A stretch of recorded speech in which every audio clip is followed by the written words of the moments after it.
It's time for today's face-off on Fox Soul. Challengers Quan LX and Big Angry Adams. Ready to go blow by blow on those hot topics. Face-off on Fox Soul starts right now. The Factor Uncensored tonight. Well, there is a small community here in Texas that's causing a lot of controversy and, of course, getting a lot of attention. It's a result of a man named Malcolm Tanner who is moving to that community, already set up shop there, but he's inviting more of what he calls melanated people. And some see it as a threat. They see it as an all-black community. Let's take a look.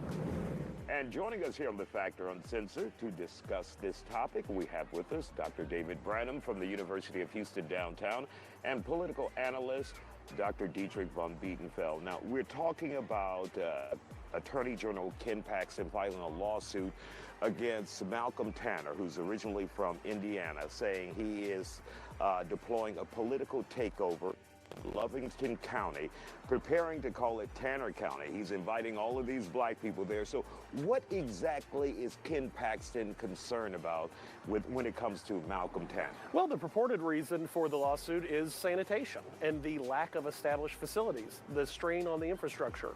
So again, where Ken Paxton has legal authority involving the health and welfare of Texas residents, is much like, I liken this case to the old 300, where Stephen F. Austin brought, through the Authority of Impresarios, brought many people into the state of Texas for housing. And this self-professed doctor, Tanner, has said, I want to do the same thing. I'd like to move these individuals, pay them $5,000 a month.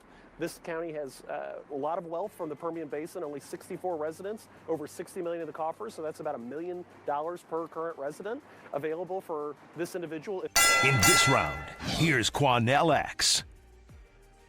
Matt, it's a very interesting story that's traveling through America involving Loving County, Texas, and Dr. Malcolm Tanner, an African-American gentleman who wanted to create what he called an all-melanated community for Black people to show the world and show other African-Americans across the country that we can build safe, clean, productive, independent communities that's not begging for government handouts, that's not begging for the government to step in and do for us what we can do for ourselves. Dr. Malcolm wanted to show that we could live in communities that doesn't have high crime rates, and that we can build an independent educational system of private schools or charter schools to educate our children. But many of the white people in Loving County, Texas, only 64 of them residents, feel that this will be an all-black takeover of melanated people.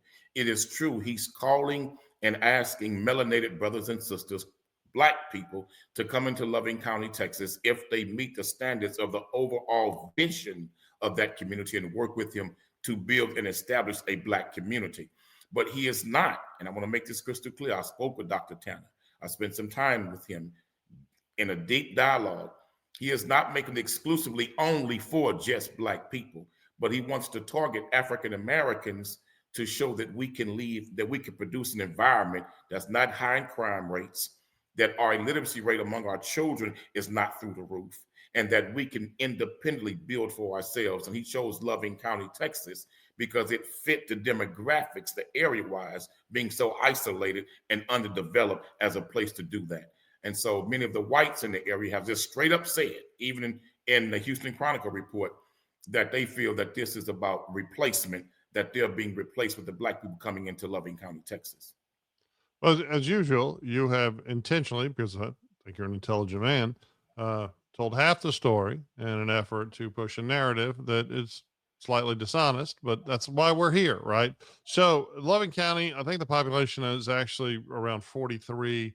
It is sparsely populated because it is, I've actually been to Loving County, incredibly rugged, dry, arid. It's not very hospitable to human life. That's why people don't live there. They do have money.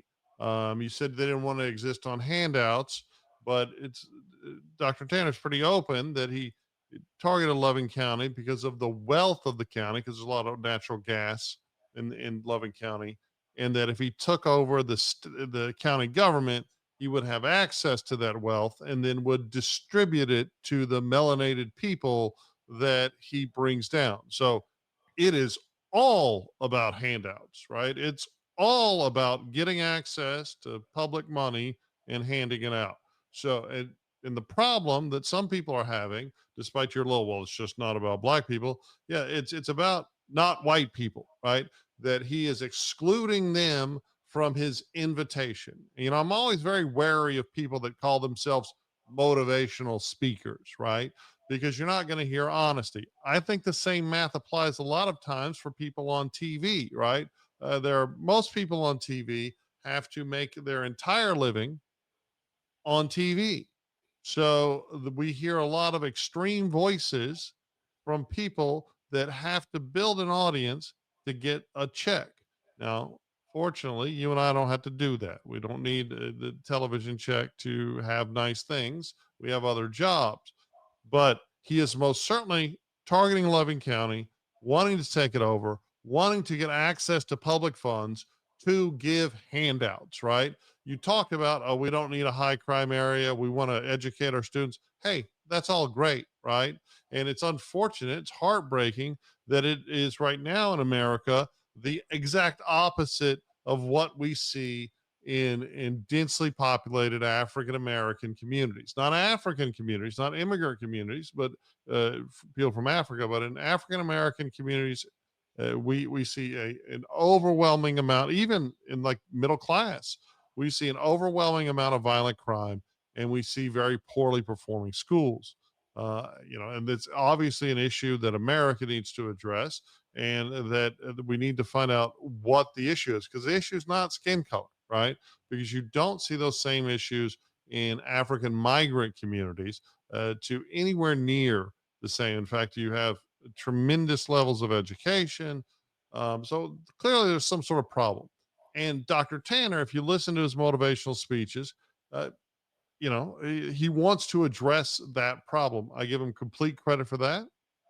You know, if he wants to go move to a county and invite his followers to come and then register to vote and take over that county, that's democracy. That's how stuff works. So why are you complaining? Well, the problem is that you're lying and you're saying that he is not making it race specific. He absolutely is, No, and I that's spoke with Dr. unconstitutional. Tanner But the and I real met with him. And okay, I asked him the question, and I asked him this on the record: are you excluding on all your of the record, races? All of the races. He said no. He said, I'm going first after my own people. But if Hispanics and Asians and Arab and poor white people want to join on with us to live in a there's better reality, literally he said they could do that. In that fact, is he said to contrary me, to everything that he has said to date. Charles, let me say this, Charles. Also, when you say handouts, if they become citizens and residents of Loving County, Texas, Mhm. it's no such thing as a handout. Those resources are for the members and citizens of that county. So It's a if you're giving it to the handout of citizens taxpayer of that money. county, It's that's exactly not a a handout. handout. That's what every county's responsibility is to do, is to take care and provide certain services No, it's to their not. citizens. No, it's So not. what do you mean that's a handout? If you got sanitation service. He is saying, come here and we're going to get vote and get access to public money, But and I'm going to Charles, hand it out is to you. that not It's democracy? exactly a handout. Is that not It's the whole democracy? problem in Is America that not that what we have white Anglo-Saxon people and front black Asian people people and brown have done in people America that for just think generations? free. And we have a lot of billionaires who think free. And you know who's getting Charles, screwed, what he Quanell? is It's all advocating of is us not that get against up the and go to law. work and pay those taxes every Charles, day. what he is And trying to this do is handout not against culture the that is law. so pervasive that you want to act like isn't a handout culture is dumb, It's not. right? And It he scares the screwed death up. out of white people like yourself that Okay, black people would even think about uniting like that and doing something for themselves instead of looking for somebody it else to is do it for them. What he unconstitutional is doing in to Loving set County up is something legal. It's not only for illegal. white people. It's unconstitutional to No, set up Charles, something that's only not for true. black people. He's It's targeting unconstitutional. his own But here's people more first. importantly, Then he said, Quanell. I will help others. Okay. He can target Anyway, his it's own unconstitutional, first but that's not and the then issue. help The others. city's issue, the county's issue, and Ken Paxton's issue is it does kind of seem like your guy is kind of a con artist because people are moving there and there's no facilities. There's this land that they're being promised that doesn't have utilities like water, sewer, electricity.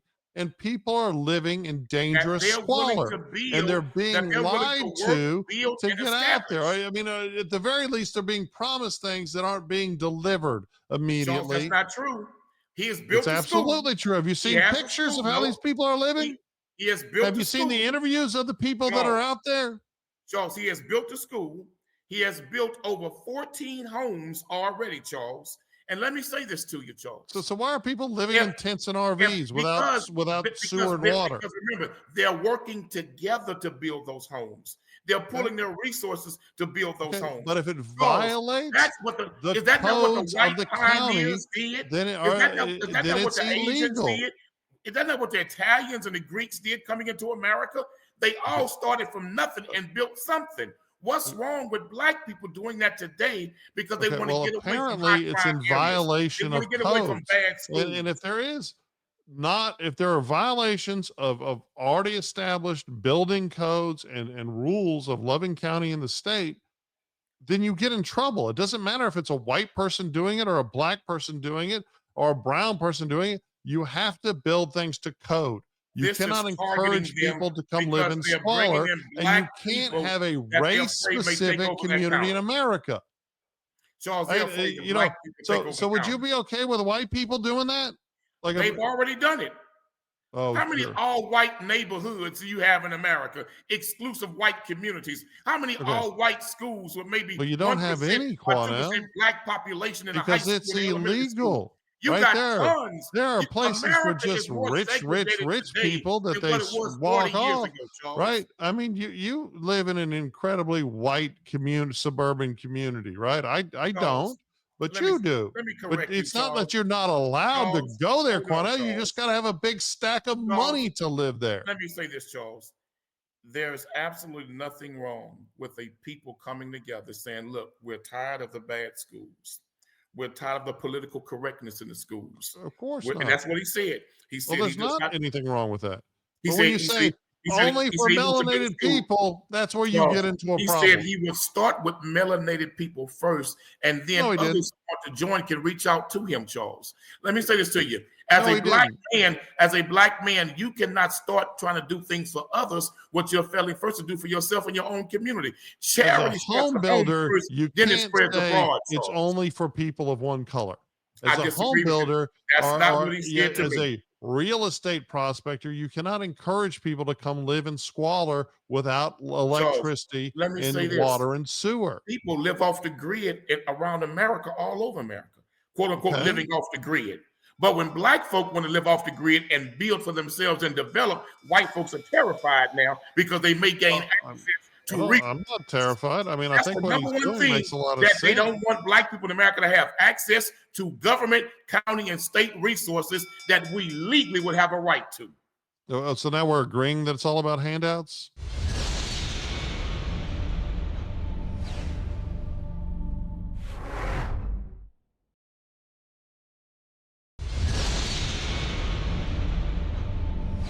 At the Augusta exchange are apologizing to the Clover, South Carolina Police Department.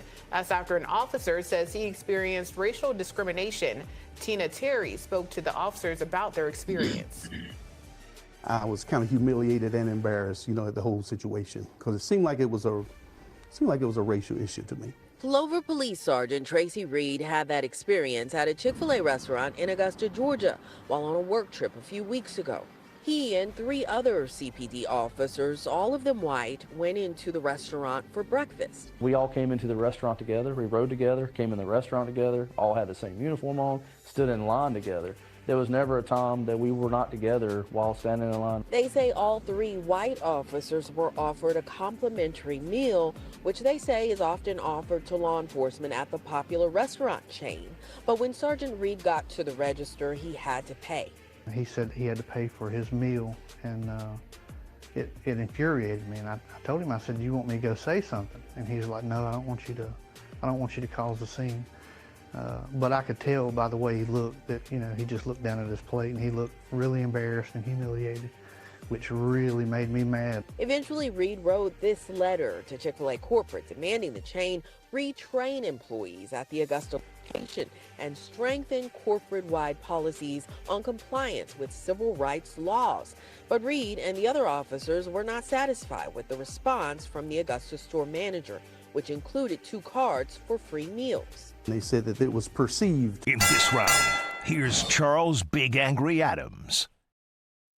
All right, Quanell. So what they're talking about is something that when I was a policeman was referred to as dragging the sack. I have no idea why it was called dragging the sack, but it meant going to a place to eat where they gave you free food. And they gave you free food because they want officers there, right? Because they feel like officer presence deters crime and, whatever reason. During the academy, we had someone from the Harris County DA's office, the Houston District Attorney's office, Houston metropolitan area, explain to us how that was unethical. And I absolutely agree. I don't think cops should be taking free stuff, right? And there are also always those officers that abuse the situation. They'll go try to get free stuff through the drive-through where there's no benefit, or try to get all free food for their whole family on their way home from work. I'm thinking of specific officers by name. There was a officer that would go to a convenience store, instead of just taking the free coffee or the free soda, would get like dip and magazine, just all kind of, and it's all, in my opinion, unethical. Here, the question, however, is racism. You have these Clover police officers from a different state driving to some sort of business issue in Augusta, Georgia. They stop at Chick-fil-A. Now, I'm a Chick-fil-A aficionado, so I'm very familiar with the little cattle guard you go through. The story from the Chick-fil-A is the person that was working the register for this detective, or this sergeant, Tracy Reed, was not someone that normally worked the register. If this person only rang up Sergeant Reed, right? If this person did not ring up the other officers, because they call you to come make your order, right? You line up and it's 1 register, 2 register, whatever. Now, if they were all rang up, and I have looked everywhere for this answer was not in any news reports. If you look at it, all the very robust statements made by the white officers and the African-American officer, no one has said, oh, this one person rang us all up, but then charged him. In fact, it seems like they're willfully avoiding the issue. So there are 2 possibilities. One, he got rung up by somebody that didn't ring people up and didn't know they're supposed to give cops free food. And the other people got rang up by cashiers that were aware of that policy. Then there's no racism there. There's not a problem there. He should have just paid for his food. If they offer you free food and you don't think it's unethical and you take it, that's one thing. If they don't, they don't. However, if the same cashier rang everyone up and said free, free, free, black man, not free, huge problem, right? It's a huge, massive problem because it's showing racial discrimination. And of course, Chick-fil-A has long had a history of allegedly being anti-LGBT, and accused, there's been suggestion that they are racist. I have not seen that in the Chick-fil-A franchises that I frequent here in Houston. And I go to a lot of Chick-fil-A. They have the one at Kirby and 59, incredibly diverse employees. The one on Holcomb, incredibly diverse employees. There are the one up on 610 on the north side. They're always clean. They're always nice. They're always welcoming. And both the employees and the customers seem incredibly diverse. So I don't know. I don't think we'll ever know until someone answers the question about which cashiers were doing what. You really tiptoed through the tulips and hid behind the bushes on this one. How so? The officers spoke, and those officers gave direct testimony and what they witnessed, what they saw, and what they participated in themselves. They admitted we were all in line together. Right, and you go to different cashiers. That's the way it works. They were in line together. She rang up the 2 white officers. No, they never said that. I know you like to lie, but they never said they were all rung up by the same people. Nobody did. I didn't cut you off. You created this hypothesis, which was not true. And the officers testified that when they learned that he had to pay for his meal, when it's a standing policy at Chick-fil-A that officers get a free meal, that's a standing policy. And when they saw what took place, And then when they complained about it, they tried to pretend as though maybe it was just an oversight. What no damn oversight. One thing about black people, they know that Chick-fil-A has a racist disposition No, it doesn't. on African-American customers and about African-American potential employees. For years, I've had complaints come across my desk and the NAACP and the Urban League about Chick-fil-A not wanting to hire black employees or black managers, and that they were told a one black person quota system at a lot of these franchises. Black folk have witnessed also Chick-fil-A have no desire and make no sincere attempts to open up a Chick-fil-A that's in a predominantly African-American or Latino neighborhood. Chick-fil-A opens their restaurants in upper middle class white suburban neighborhoods, but they don't believe in going into the hood to open up a franchise. So I'm not shocked, nor are black people surprised to hear that they did this black sergeant the way that they did him. It was wrong. The white officer said it was wrong, and it was racism. Okay, if you go back and listen, there was no testimony. No one swore anything. It's just interviews and statements. But if you go back and listen to all of them, which I'm sure you won't, right? Because the lie is always easier. No one says it was the same cashier. In fact, it almost seems like they're willfully avoiding that issue. You just created something in your mind. Same cashier, like I said, if it was the same cashier, it was absolutely racist. There's no other explanation to give free, make a guy pay other than skin color. If it was a different cashier, and if you listen to the statement from Chick-fil-A, it's saying he was rung up by someone that was not usually a cashier and was unfamiliar with the policy. They right? all three And was it's rung not up by the racism. same And cashier. no one is answering.